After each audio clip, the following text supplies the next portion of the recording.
వేదిక వేది యూట్యూబ్ వీక్షకులందరికీ నమస్కారం. నేను మీ డాక్టర్ నావల్పల్లి మహేష్ చంద్ర భరద్వాజను, హైదరాబాద్ నుంచి కన్సల్టెంట్ను, ట్రైనర్ అండ్ ఆస్ట్రో బుక్ రైటర్ను. మనిషి తలరాత మార్చవచ్చా? నుదుటి రాత, కర్మ, విధి, బ్రహ్మరాత ఇలాంటి మనం పదాలు వింటూనే ఉంటున్నాం ప్రతి ఒక్కరి నోటి నుంచి తరచుగా. ఇది మార్చవచ్చునా? ఎవరైనా వాళ్ళు అనుకున్న సాధిస్తే ఆహా నా గొప్పతనం కాలరికి తెచ్చుకుంటారు. ఎవరైనా అనుకోకుండా జరిగేది ఉంటే, ఏదైనా చెడు సంఘటన జరిగేది ఉంటే, అంటే యాక్సిడెంట్ కావచ్చు, లేకుంటే నష్టపోవడం కావచ్చు, మోసపోవడం కావచ్చు, అనుకున్నది కాకపోవడం వల్ల కావచ్చు, ఏం చేద్దాం, నా కర్మ ఇంతే ఉన్నది, నా గ్రహచారం ఇంతే ఉన్నది, బాగలేదు, నాకు స్టార్ కలిసి రావడం లేదు అని ఇలాగా ఒక విధమైన నిరాశపూరిత మాటలు మనం తరచుగా వింటుంటాం. కానీ బ్రహ్మరాత, నుదుటి రాత అనేది బ్రహ్మ నిజానికి మన రాత రాయడం లేదు. ఎవరి తలరాత వాళ్ళే రాసుకుంటున్నారు. ఎలా? వాడు చేసే మంచి చెడు కర్మల నుంచి వాళ్ళ తలరాత రాసుకుంటున్నారు. ఎలా రాస్తున్నారు? ఒక ఎగ్జామినేషన్లో ఎన్నో రకాల ప్రశ్నలు వస్తుంటాయి. ఎంతోమంది స్టూడెంట్స్ పాల్గొంటుంటారు, ఎగ్జామ్ రాస్తుంటారు. వాళ్ళు రాసే సమాధానం బట్టి మనకు మార్కులు అంటూ వస్తాయి. Fail, pass, first class, second class, rank, distinction, gold medal అని ఇలాగ వస్తుంటాయి. అలాగే మనిషి ఎన్నో జన్మలు చేసిన ఆ ఆత్మ ఏ రూపంలోనూ ఉండని, ఏదో ఒక ఆకారం నుండి కర్మలు చేస్తుంటుంది. ఆ కర్మలను అనుసరించి మంచి కర్మలు చేసేది ఉంటే వాళ్ళు హైఫై లైఫ్ అనుభవిస్తారు, చెడు కర్మలు అనుభవిస్తే వాడు కష్టాలు తప్పక అనుభవిస్తారు. అయితే ఇక్కడ ఈ విధి, బ్రహ్మ, తలరాత అనేది మార్చుకోవచ్చా అంటే, కొన్ని విషయాలల్లో ఎవ్వరు కూడా వాళ్ళ తలరాత మార్చుకోలేరు, కానీ కొన్ని విషయాలల్లో మార్చుకోవచ్చు. అదే విషయాన్ని మన మహర్షులు వేదాలను, ఈ సృష్టిని పరిశోధించి కొన్ని విషయాలు ఎవరికి వాళ్ళు మార్చుకోవచ్చును, కొన్ని విషయాలు అసలే మార్చుకోలేరు. ఏ విషయాలు మార్చుకోలేరు? అది మనకు సహజరాశ చక్రంలో నక్షత్రాలు, గ్రహాలు, భావాలు, ఇలాంటి భావాల ద్వారా మనకు ఈ జ్యోతిష్యం అనే శాస్త్రం ద్వారా మనకు నువ్వు మార్చుకోవడానికి నీకు అవకాశం ఉన్నాయి అనేది ఆ జాతకం చెప్తుంది. ఏది మార్చుకోలేవు?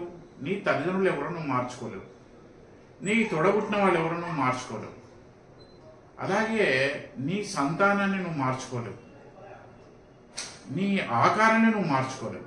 సరే, ఇప్పుడు ఏదో సర్జరీ అంటుంటే నీ హైట్, గీటు ఇవి మార్చుకోలేవు. కొంతమంది ఏదో బిజినెస్ వ్యాపారాత్మకంగా కొన్ని ప్రకటన చేస్తుంటారు. అది ఎవరు వాళ్ళ వ్యక్తిగత ఇష్టం, వ్యాపారం, వృత్తి. కానీ నీ మాట కూడా నువ్వు మార్చుకోలేవు, మాట్లాడే విధానాన్ని మార్చుకోలేవు. ఇది ఈ మనిషిని 1 నుంచి 6 భావాలు, ఈ 6 మొత్తం 12 రాశులు ఉంటాయి కనుక ఈ 6 రాశులు ఏముంటాయి?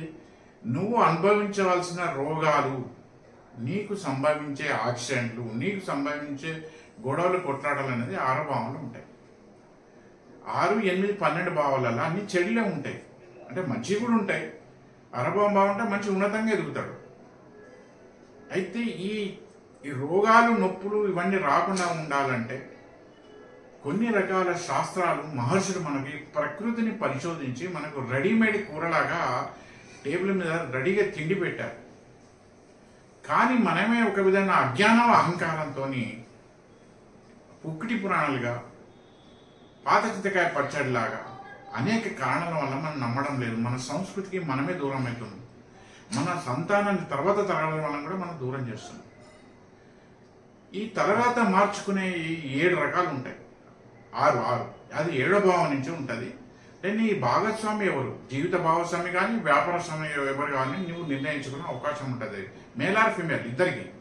అలాగే నీకు అకస్మాత్తుగా కష్టాలు రాకుండా, అకస్మాత్తుగా నష్టాలు రాకుండా కూడా నువ్వు కొన్ని పాటిస్తే బాగుంటుంది. అలాగే నువ్వు ఉన్నత చదువులు, నువ్వు ఏం చదువుకోవాలనేది కూడా నీ చేతుల్లో ఉంటుంది. నువ్వు ఏం వృత్తి చెయ్యాలి, ఏ ప్రొఫెషన్ నువ్వు తీసుకోవాలనేది కూడా నీ చేతుల్లోనే ఉంటుంది. నీవు ఒక పని చేస్తే ఏం చేస్తే లాభం, ఏం చేయకుంటే నష్టం అనేది కూడా నీ చేతుల్లో ఉంటుంది. నువ్వు జీవిత చరమాంకం ఆఫ్టర్ రిటైర్మెంట్ ఎలా ఉండాలనేది నీ చేతుల్లో ఉంటుంది. ఇంకా చెప్పాలంటే ఈ కర్మ సిద్ధాంతాన్ని నమ్మిన వాళ్ళకు, నమ్మని వాళ్ళకు కూడా నువ్వు నెక్స్ట్ ఈ జన్మలను చేసిన పాపపుణ్యాలకు నువ్వు తెలుసో తెలియకో ఇతరులకు నీ వల్ల జరిగిన అపకారానికి లేకుంటే గత జన్మలో చేసిన పాపపుణ్యాలు అనుభవించడానికి నెక్స్ట్ నువ్వు ఏముంటావో కూడా నీ తలరాత నువ్వే మార్చుకోగలవు. మనం ఎవరికి ఆకలి అయితే వాళ్ళే ఎలా తినాలో, ఎవరికి రోగాలు నొప్పులు వస్తే వాళ్ళే గొట్టాలు గోళీలు మింగి ఇంజక్షన్లు ఆపరేషన్లు చేసుకోవాలో, అలాగే ఎవరి తలరాత వాళ్ళు మాత్రమే మార్చుకోగలరు. అది ఎలా? గురుముఖత విద్య నేర్చుకున్న వాళ్ళతో మాత్రమే అది సాధ్యం. దానికి మార్చుకోవడానికి అవకాశాలు ఏమున్నది? నువ్వు దీపారాధన, స్తోత్ర పఠనాలు, నీకు అవసరం తగ్గ స్తోత్రాలు పఠించాలి. ఎవరు ఉద్యోగం చేసుకోవడానికి సరస్వతి అమ్మవారి స్తోత్రం చదివితే కుదరదు, విద్యార్థులు చదువుకోవాలి, వ్యాపారస్తునికి వేరే ఉండాలి. అలాగే ఫస్ట్ ఇంపార్టెంట్ ఈ పంచభూతాలలో ఆకాశం కనుక అది నువ్వు దీపారాధన, స్తోత్ర పఠనం ఖచ్చితంగా చేయాలి. నాకు టైం ఉండదంటే ఉండకపోని ఎప్పుడోసారి కష్టం వచ్చినప్పుడు ఈ టైం అటు వడ్డీతో సహా స్పేర్ చేయాల్సి వస్తుంది.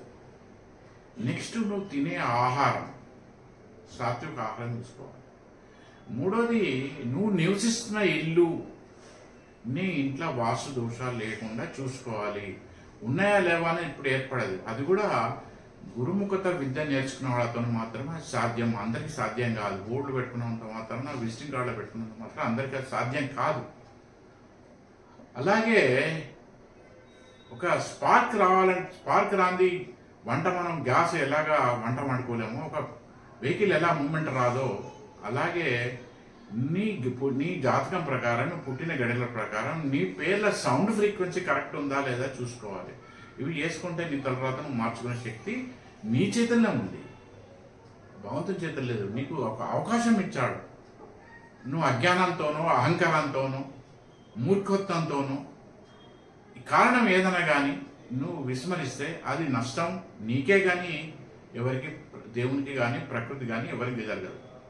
సో కొన్ని పద్ధతులు పాటిస్తే, ట్రాఫిక్ రూల్స్ లాగా ఈ కొన్ని పద్ధతులు పాటిస్తే ఎవరి నుదిటి రాత, బ్రహ్మరాత, గోచారం, వాట్ ఎవర్ ఇట్ మే వాళ్ళని మార్చుకునే అవకాశం భగవంతుడు అది ఎవరి వాళ్ళ చేతుల్నే పెట్టాడు. ఇది నా పరిశోధన, నా అభిప్రాయం, నా నమ్మకం. దయచేసి నా అభిప్రాయం నచ్చిన వాళ్ళు ఈ వీడియోని లైక్ చేసి, షేర్ చేసి, నా వేదిక వేసి యూట్యూబ్ ఛానల్ను సబ్స్క్రైబ్ చేసి ప్రోత్సహించాలని కోరుతున్నాను. నమస్కారం, అందరికీ శుభాకాంక్షలు.